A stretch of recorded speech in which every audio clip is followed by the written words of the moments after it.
This is Samsung's just announced Z Fold 3, and I spent some time with it. I'm going to show you how it's easily the greatest foldable phone ever made, with features that will make you want to take your current phone and burn it, but then also how it doesn't really make sense. So the very first thing you notice when you start using the Fold 3 is, good lord, this is a solid piece of equipment. You might remember the first Galaxy Fold. It was kind of revolutionary, but also not exactly structurally sound. Samsung massively improved on that with the Z Fold 2 last year, but I think this is the phone with which they finally delivered on their original premise. It might look familiar, but this phone is 1. Smaller from almost every dimension and a whole 11 grams lighter. It has support for 2 SIM cards instead of 1. All metal on the outside is now made of a new alloy called Armor Aluminium, which they're saying is the strongest material to ever go on a phone. Every hinge movement has been reinforced for snappiness and rigidity, and I'm impressed by how much it feels like a proper tablet when unfolded.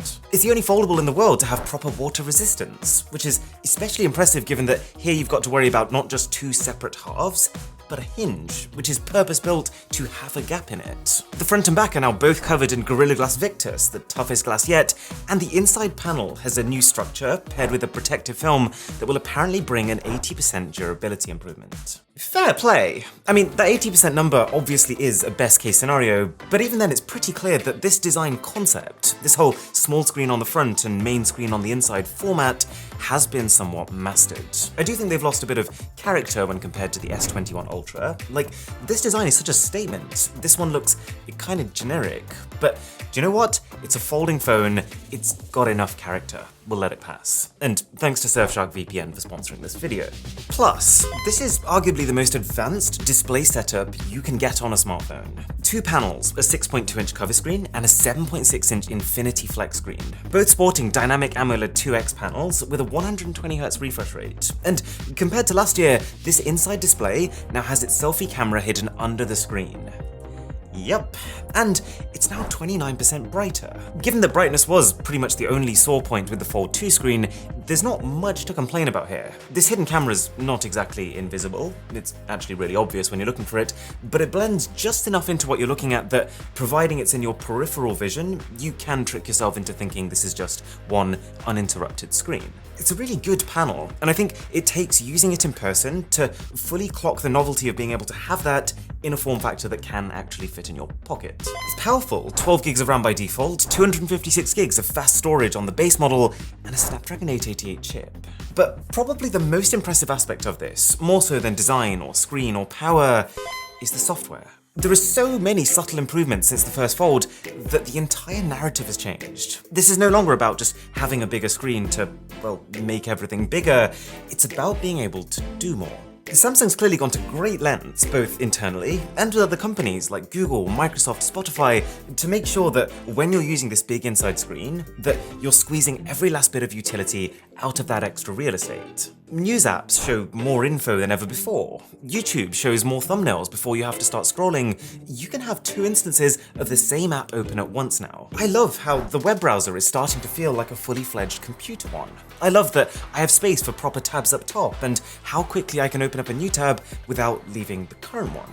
And what I really respect about Samsung's approach here is that they know foldable phones are still new territory, but instead of locking down and controlling the experience as a result of it, they're instead inviting their users to just experiment with them.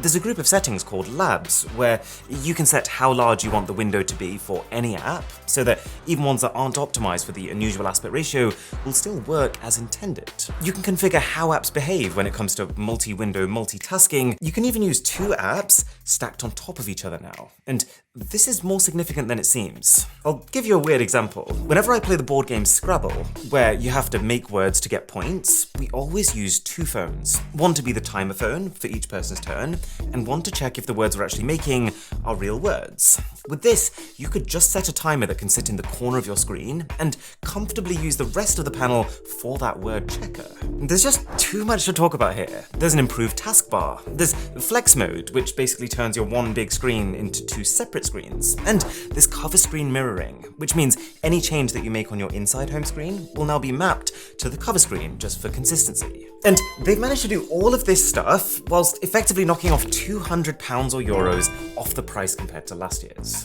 Hopefully you're starting to catch my drift here. The fact that this is Samsung's third stab at the same formula means that this is easily the greatest foldable on the market right now. Samsung has worked out almost every single quirk, they've streamlined their production for lower costs, and because of that, if you're looking for a foldable, this is it. But you knew there was going to be a but. I think that this phone, and Samsung's foldable lineup in general, is a bit confused. And if you are enjoying this video, then a sub to the channel would be flipping fantastic. For example, the way that Samsung is pitching this Z Fold 3 is you can use it as a normal bar phone and simply open it if you need a larger experience. Okay, fine. But the fact that this phone costs significantly more than the Galaxy S21 Ultra, the fact that it's got the thickness and the weight of almost two phones, that it has a significantly smaller battery and a significantly worse camera system, all means that when you are using this phone in its cover screen mode, you're using just a really bad phone for the money. It's the equivalent of using like a $500 mid-ranger with what can only be described as an odd aspect ratio. Okay, so let's just use it in unfolded mode. Except this thing almost definitely does not have the battery capacity to sustain that. This is a tablet-sized display, which now has a high refresh rate and 29% more brightness than last gen. But we have a smaller battery than not just the bar phones like the S21 Ultra, but also compared to last year's Z Fold 2. The point is, you can only ever use one of these screens at once, and you're making a huge compromise to have the option of being able to transition between them. And I'm not even talking about this crease, which it probably hasn't gotten worse since the last phone, but it definitely hasn't gotten better. Or the fact that because this inside screen has to effectively be the size of two of these cover screens, it's a square, and there's still so much wasted space with media consumption. Let's not forget, for the price of this one phone, you could buy a Galaxy S21 Ultra, which is in a lot of ways more capable, plus an iPad, Galaxy Buds Live, 100 McDonald's cheeseburgers, and still have money left over. I'm a growing lad, okay? Now, the angle that I thought Samsung were going to take, which would have actually given this phone a more clear purpose, was to make this Fold the replacement for the Galaxy Note. See, when the Note first came onto the scene, it was a bold departure. It was drastically different to Samsung's other phones. But as the years have gone on, the S series and the Note series have practically merged, with the Notes just becoming slightly reskinned S phones with a stylus. It sounds like a problem until you realize that foldable phones completely embody everything that Note users have ever wanted. These are people who want huge screens, people who would actually take advantage of advanced productivity and multitasking features, people who want to be able to jot down notes and sign documents on their phone. This is it. Build an S Pen inside of this phone, swap the Galaxy Z Fold 3 5G name for the Galaxy Note Fold, or hell, even the Note Book. This phone actually is a book. It makes too much sense. But they didn't do that. What they've actually done is created two versions of the S Pen, a basic S Pen Fold Edition and the S Pen Pro. And for a limited time, you will get a Fold Edition included as part of your purchase of the phone. But okay, I mean, first of all, this is a limited time offer, and after that, you will have to buy it separately. Secondly, the fact that it's separate means that you also have to use a special Samsung branded case to be able to keep it with you. Thirdly, if you want the Bluetooth features that we've got used to on past S Pens, you now have to spend more to get the S Pen Pro, which has its own battery inside of it. But then, that doesn't fit in the case. It comes in its own separate sleeve like this, and it has its own USB port because you've got to charge it separately. The S Pen is such a great tool, but whose idea was this? Now, I don't want to dunk on some of the genuinely impressive improvements they pulled off here, but look, this new Fold is 11 grams lighter than the last Fold. Adding in a Galaxy Note-style S Pen would literally cost 3 grams of weight. The fact that it's now a separate item, and the fact that you now have to inconvenience yourself to use it, just means that after the launch period, 80% of customers aren't even going to consider it. And that's a shame. And on the subject of identity crises, this is a £1,600 device, so it's a phone for pros, right? But is it? Is it? If you follow smartphones closely, you'll have seen that a lot of the biggest improvements recently have come in the form of cameras. Super high resolutions, large sensors, new forms of stabilization, incredible zooms, laser autofocus, all this stuff. The Z Fold 3 has none of it. Now, I'm not saying that this is a bad camera. In the time I've played with it, it produces decent results. They've adjusted the coating on the lenses such that it allows 4% more light in, and credit where due, the ability of a foldable to be able to use the rear cameras to be able to take selfies like this, very underrated. But the fact that this camera hardware is actually less capable than the base version of the Galaxy S20, which is a 1.5-year-old phone that launched at half the price, doesn't exactly inspire me to recommend it. How much would it have cost them to swap that camera system to what we have on the S21 Ultra? £40 maybe? It's a bit like they've handcrafted the most elaborate possible 3-tiered wedding cake, but then, to save costs, used a supermarket ready-made mixture for the filling. Plus, you know that under-display camera, right? It's 4 megapixels, and you can tell it's noticeably less good than the normal 10 megapixel one on the cover. Look, this is a selfie from the cover camera, this is a shot from the inside screen camera.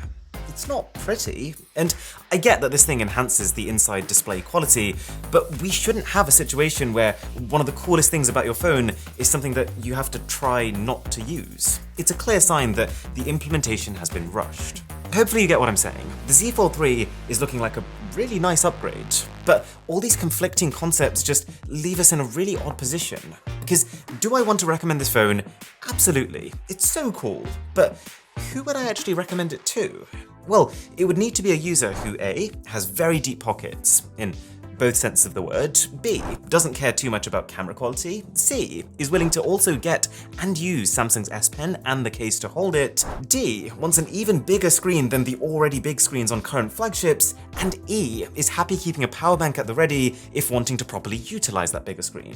Someone would have to be all these things before I decided, okay, yeah, the Z Fold 3, that's the phone for you. Here's what I think has happened. Samsung is expecting the foldable market to explode. As part of their event, they actually said, yeah, we're expecting demand to triple this year. And at the same time, Samsung is very aware that they're already leading this market. Yes, there's Huawei, but theirs has no Google Play services. Yes, there's Xiaomi, but they've only just released their first-gen product, while Samsung is out here dropping their third. And so I think Samsung's whole plan here is to just wait patiently for demand to blow up, while they keep making tweaks to their existing concept and keep making exclusive partnerships with software companies to just make sure they keep themselves at the top. Foldables are so exciting and they could be so many things, and given that, Samsung's playing it really safe. With the Fold 3, they have fixed a lot of the smaller issues, but they're so far ahead that they don't need to fix any of the more fundamental compromises or contradictions that come with this core design. And they can go at their own pace with these innovations. So, I would love to see more companies getting in on this, and the progress that would come from that pressure. But for now, this is it. The new foldable king. Okay. At this point, I probably don't need to tell you what a VPN is. If you either want to browse the internet anonymously, change the location of your device to another country to watch TV shows from that country, or avoid censorship, or even just escape data throttling from your service provider, then a VPN is the way to go. But then you're faced with the question of, which one? And from what I've seen at least, there is no other VPN that's offering close to what Surfshark is. Unlimited number of users and 24/7 support for this kind of price. If you use the code BOSS, you get an 83% discount, which when combined with 3 months for free, puts the price at just $2.49 a month. I spend more on paperclips than that. Oh yeah, and it also has the option to remove ads and trackers while browsing. To check out some of the hottest inventions you've ever seen, click here, or to see a really interesting up-and-coming operating system, click here. My name is Aaron, this is Mr. Who's the Boss, and I will catch you in the next one.